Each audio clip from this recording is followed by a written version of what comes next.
안녕하세요. 하루하나입니다. 자, 오늘은 어제에 이어가지고 그 동일한 작업을 함수로 어떻게 처리할 수 있는지 한번 설명드려 보도록 할게요. 자, 어제 질문에 대한 설명들은 제가 간단하게 해드렸으니까 이렇게 세로 방향 데이터를 조건에 맞춰가지고 가로 방향으로 나열하는 방법을 파워 쿼리 가지고 설명을 해드렸었죠. 자, 그런데 이런 작업들을 뭐 파워 쿼리 말고도 할 수 있는 방법은 제가 여러 가지가 있다라고 했으니까 함수 가지고 한번 작업해 보도록 할게요. 자, 그럼 예제를 다시 열어 가지고 제가 한번 보여드리면, 자, 여기에서 우리가 이 작업이 어떻게 진행되어지는지를 대강 한번 파악을 해 볼게요. 뭐 물론 지역이 지금 몇 개가 안 되기 때문에 제가 요거 표 등록해 놓은 상태예요. 자, 그래서 이걸 그대로 인제 그냥 수작업으로 작업을 해 보자라 그러면 제가 이렇게 한번 작업을 해 볼게요. 여기 A열을 전체 선택해서 복사해 가지고요. 오른쪽에다 붙여 넣게 되면 여기서 이제 중복을 제거할 수 있잖아요. 데이터 탭에 중복된 항목 제거 같은 거 누르면 이 지역열의 중복을 확인 버튼 눌렀을 때 이렇게 빼줄 거예요. 그럼 중복이 이렇게 빠졌다라고 하는 메시지 창이 나오면 제가 지금 여기 있는 데이터가 원래 정렬되어져 있는 상태였어서 제가 이 오른쪽으로 이름들을 나열하면 되잖아요. 그러니까 제가 데이터 범위를 도봉구에 해당하는 사람 이름들만 이렇게 선택을 해가지고요. 리본 메뉴 홈 탭에 복사 누르고 셀 선택하고 붙여넣기를 누르는 게 아니라 이 붙여넣기 하단에 아래와 살펴 단추 눌러서 여기에 행렬 바꿈이라고 하는 기능이 있죠. 요거 눌러주면 데이터가 이렇게 오른쪽 방향으로 쓰여지죠. 자, 이 작업을 몇 번 반복해주면 끝나는 거죠, 사실은. 자, 근데 인제 이런 수작업이 뭐 결코 편하다라고 생각들을 안 하시기 때문에 뭐 이런 식의 작업들을 보통 하기 싫어하실 거예요. 자, 그럼 이런 것들을 어떻게 하면 함수로 자동화할 수 있냐. 자, 요 부분들은 일단 삭제하고 다시 보여드릴게요. 일단 우리가 알아야 되는 게 이런 식의 인제 중복된 항목 제거를 먼저 썼던 것들을 함수로 처리하자라 그러면 이건 이제 유니크라고 하는 함수거든요. 자, 근데 유니크라고 하는 함수는 365하고 2021 버전에서만 사용할 수 있죠. 자, 그러니까 제가 한번 써서 보여드리면 유니크라고 하는 함수를 이용해서 이 지역 제가 표로 등록해 놨으니까 이렇게 머리글 참조를 쓸 수 있어요. 그래서 엔터키 눌러주면 바로 이렇게 동적 배열로 반환되어지죠. 자, 그럼 여기서 이제 이름을 오른쪽 방향으로 나열하면 되는 거잖아요. 그럼 일단 제가 원하는 이름들만 뽑아낼 수 있어야 돼요. 자, 이게 필터 함수죠. 필터 함수는 제가 이름을 뽑을 거니까 첫 번째 인수에다가 제가 뽑으려고 하는 열을 선택을 하고 두 번째는 이 지역이라고 하는 열에서 제가 원하는 조건이 뭐냐면 얘잖아요. 얘를 뽑으면 되는 거니까 기본적으로 이 데이터를 뽑아달라 그러면 엔터키 눌렀을 때 자, 요렇게 똑같은 사람 이름이 뽑혀져 있는 것들을 확인해 볼 수 있어요. 자, 그럼 제가 이걸 방향만 바꾸면 되잖아요. 오른쪽으로. 자, 이게 이제 그 선택하여 붙여넣기의 행렬 바꿈이라고 하는 걸 함수로 처리하려 그러면 트랜스포즈라고 하는 함수가 있어요. 자, 얘를 이용해서 바로 방향만 오른쪽으로 바꿔주면 자, 이렇게 바로 데이터가 돌려지는 것들을 확인을 해볼 수 있죠. 복사해보면 해당 조건에 맞는 데이터가 바로 나오기 때문에 바로 여러분들이 원하는 결과를 굉장히 손쉽게 얻을 수 있는 거예요. 자, 그래서 상위 버전을 쓸 수 있다는 얘기는 기본적으로 수식을 이용한 함수를 이용한 생산성에서 하위 버전 사용자들하고 좀 더 많은 차이가 벌어질 수 있다라고 하는 것들을 의미하는 건데 사실 모든 분들이 지금 365하고 2021 버전만 쓸 수 있는 것들이 아니잖아요. 자, 그래서 제가 똑같은 작업을 구글 스프레드시트를 이용해서 할 수 있는 방법을 한번 설명해 드려 볼게요.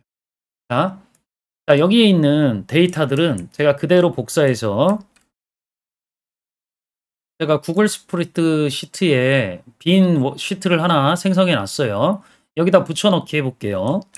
자, 그러면 데이터가 이렇게 똑같이 가져와졌죠. 자, 그럼 여기에서 제가 원하는 지역을 부여한 값들을 먼저 돌려봤는데 유니크 함수였잖아요. 예, 여기 쓸 수 있어요. 똑같이.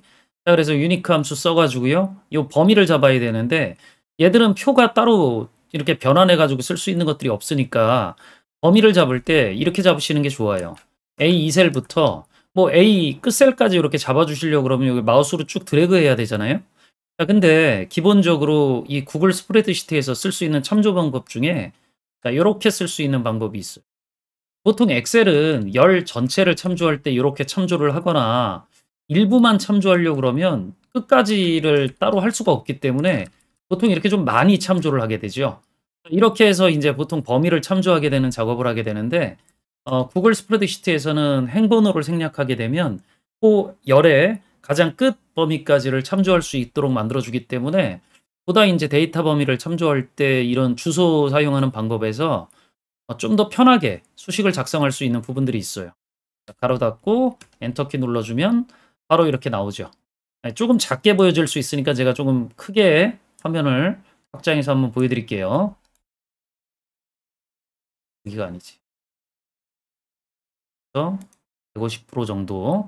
자, 이렇게 해서 보여드리면 아마 보시는 데는 크게 문제가 없을 거예요. 그래서 유니크 함수도 있고 범위 참조하는 방법도 조금 다른 방법이 있다라고 하는 걸 확인해 볼 수 있죠.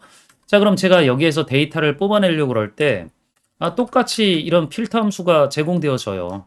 자, 그럼 이 필터 함수를 이용해서 우리가 했던 거랑 똑같은 작업을 한번 해볼게요. B열의 이름을 반환받을 건데 이렇게 해서 B열 전체 범위를 선택을 하고 A열의 조건에서 제가 원하는 조건이 뭐냐면 여기 있는 D2셀의 값과 동일한 조건에 해당하는 걸 필터로 돌려받는 거죠. 그럼 얘도 동적 배열처럼 이렇게 데이터가 돌려져요. 자, 그럼 이렇게 돌려져 있는 상황에서 제가 얘를 오른쪽 방향으로 나열하려고 그럴 때 선택하여 붙여넣기의 행렬 바꿈이라고 하는 게 트랜스포즈라고 하는 함수라고 그랬죠. 대부분 이제 구글 스프레드시트가 엑셀보다는 나중에 이렇게 만들어진 프로그램이라 호환성들이 다 유지되지기 때문에 보통 이런 함수들이 다 제공되어져요. 자, 그럼 이렇게 써서 엔터키 눌러주면 바로 이렇게 나오고 복사해보면 똑같이 결과를 돌려받을 수 있죠. 자, 이걸 이제 이렇게 같은 워크시트에서 작업하지 말고 질문하셨던 분이야 뭐 이걸 따로 이제 텍스트 파일로 돌려주길 원했던 거니까 별도의 시트를 만들어 가지고 해당하는 작업을 하고 난 다음에 얘를 내려보내면 되잖아요. 그래서 이런 식의 작업을 물론 이제 상위 버전 사용자들이 함수를 못 쓸 때 이런 구글 스프레드시트를 써도 좋고 자, 그다음에 이제 우리가 보통 이제 파워 쿼리 같은 것들을 직접 설치해 가지고 써야 되는 것들은 좀 불편하니까 보통 2016 버전부터는 리본 메뉴 데이터 탭에 이게 내장되어져 있잖아요, 파워 쿼리가. 그러니까 쓰시는데 문제가 없다라고 하더라도 그 하위 버전 사용자들은 조금 번거로운 것들도 사실이긴 해요. 자, 그럴 때 이렇게 별도의 우리가 간단하게 쓸 수 있는 이런 프로그램들을 이용을 해서 여러분들이 원하는 결과를 만들어 갈 수 있다면 조금 더 쉽게 업무를 해결하실 수 있겠죠. 자, 그래서 우리가 꼭 뭐 엑셀이 가장 좋다라고 생각하실 필요도 없고 엑셀이나 구글 스프레드시트뿐만이 아니라 여러 가지 프로그램들은 그냥 내가 업무를 하기 위해서 사용할 수 있는 도구 중 하나예요. 자, 그러니까 간단하게 이렇게 익혀 놓으셨다가 필요한 것들은 필요한 도구를 이용해서 원하는 결과를 만들 수만 있으면 되니까 이렇게 작업을 해 들어가실 수 있으면 도움이 될 수 있겠죠. 자, 오늘은 뭐 함수 쓰는 방법에 대해서 설명드렸으니까 이 정도 설명드리면 될 것 같고 영상이 도움이 되셨다라 그러면 구독, 좋아요, 알림 설정 부탁드릴게요. 그리고 저는 또 다음에 다른 주제 가지고 또 만나 뵙도록 하죠. 수고하셨습니다.